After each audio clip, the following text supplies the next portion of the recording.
rasa terkejut saya. Macam tak percaya mumi yang muncul di depan mata saya.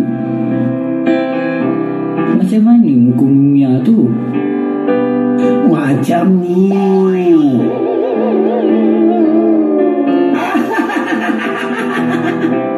Apalah awak ni Ahmad, dalam keadaan sekarang pun boleh lagi nak menyangkut Siddiq Sebenarnya saya rasa bersalah. Saya tipu ayah cakap saya sakit sebab saya tak nak solat jemaah di masjid.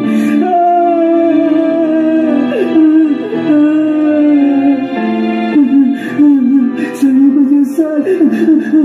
Ayah, ampunkan Ahmad.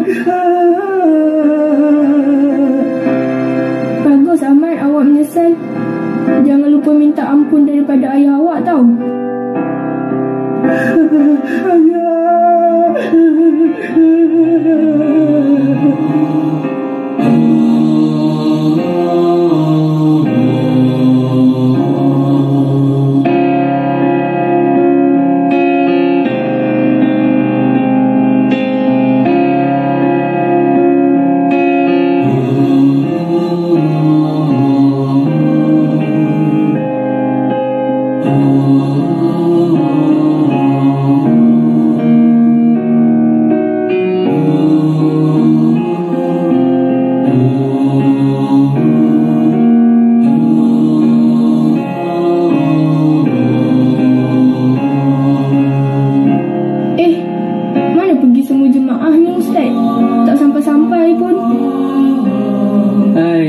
Ustaz rasa inilah penangan serangan Mumia sejak kebelakangan ni. Sekarang semua orang dah takut nak keluar rumah pada waktu malam. Tak apalah Ustaz, kita berdua pun sudah cukup untuk solat berjemaah.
Apa pula? Harta akulah.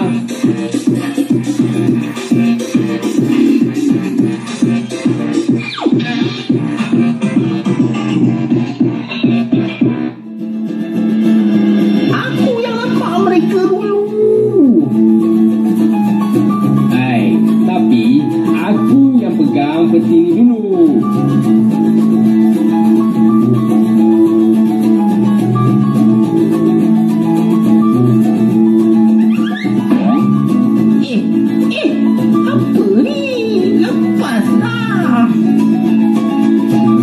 Tuan, mana boleh tangkap saya? Saya ni Mumia.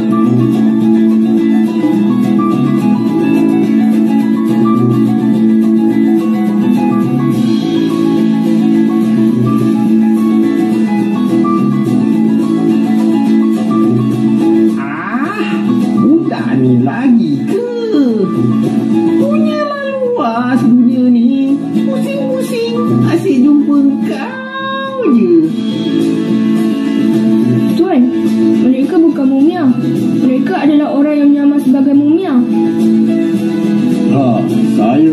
rasa begitu juga. Tanggalkan balutan mereka.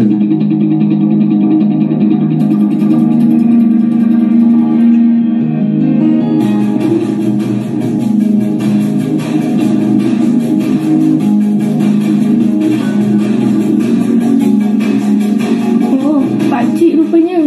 Patutlah suara macam kenal je tadi. Hai, kamu ni lah abang. Janganlah. Tak serik-serik lagi kamu ya. Cuba-cubalah kamu bawa bertaubat. Tak guna. Aku bukan dah halal lah. Aku ni mumia. Mumia. Aku pun.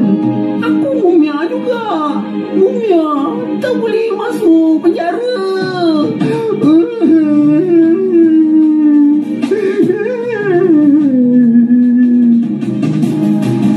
Dah, jalan cepat. Tak payah nak menyamar-menyamar. Dengan suara korang pun aku dah tahu. Aku takkan lepaskan kau, wahai budak. Dah, tak payah nak berangan. Kemungkinan kamu boleh dipenjarakan seumur hidup tau. Jalan cepat.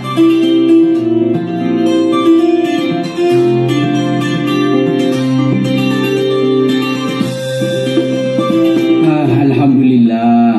Berjaya juga rancangan kamu ya. Lepas ni dia orang nak menyamar jadi apa pula ya. Berkat pertolongan Allah lah Ustaz.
Siap sedia membantu